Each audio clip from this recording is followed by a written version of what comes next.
Now to a shift in the way young women are pursuing motherhood. The Wall Street Journal reporting that conservative women are flipping the script, having kids first and then pivoting toward their careers. I have Catherine Boyle here with me. She is the co-founder of the American Dynamism practice at Andreessen Horowitz. Thank you so much for being with us today. I'm thankful you're able to talk about this topic with us.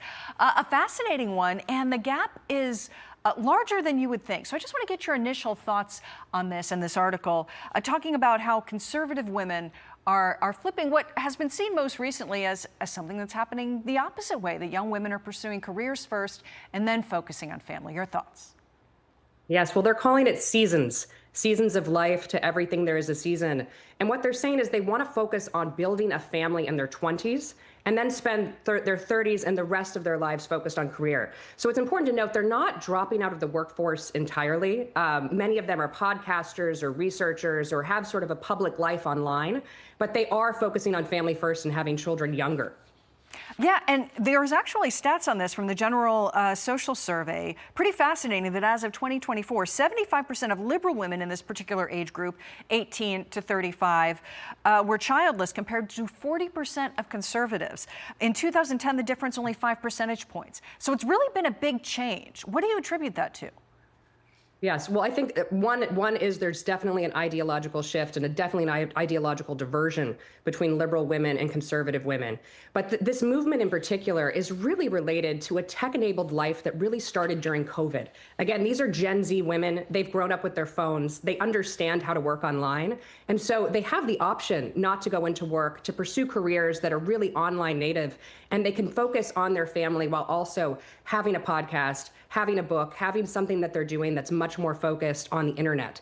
And so it really is sort of this new type of work that we haven't seen, and it is being pioneered, again, by conservative women who say, we want to stay home, we want to have children younger, because they are worried about the birth rate, they are worried about this collapse, but they very much also want to have a tie into career. Catherine, it's hard to talk about this topic without looking to one of the most inspirational conservative young women in America right now, especially when you talk about the revival of the American family, and that's Erica Kirk, of course, the widow of Charlie Kirk, who founded Turning Point. Take a listen. Here's Erica.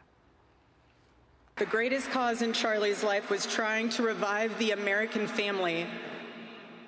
When he spoke to young people, he was always eager to tell them about God's vision for marriage and how, if they could just dare to live it out, it would enrich every part of their life in the same way that it enriched ours. Your thoughts on her sentiment and how we're seeing this playing out in real time, a shift happening? Yes, well, I think it is the beginning of a major shift. Again, women talking about this. I think if you were also watching the Thanksgiving turkey pardon yesterday, you saw Caroline Leavitt bring her child to work to be with the turkey. You're seeing so many more prominent conservative women talking about the family, talking about how they can prioritize the family in whatever role they're in.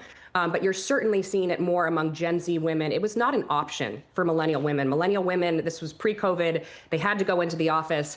And it really is this tech-enabled movement that I think industry, you're seeing it embrace much, much more. This work from home as a benefit, work in a way that suits your family. And it gives women a lot more options to have children and to focus on family earlier in their career. And that is a great point, that it takes a great employer and someone with flexibility to help to make that happen.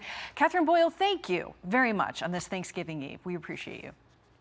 Thanks so much, Molly. Hey, it's Will Cain. Click here to subscribe to the Fox News channel on YouTube. It's the best way to get our latest interviews and highlights. And click to subscribe to the Will Cain podcast for full episodes right now.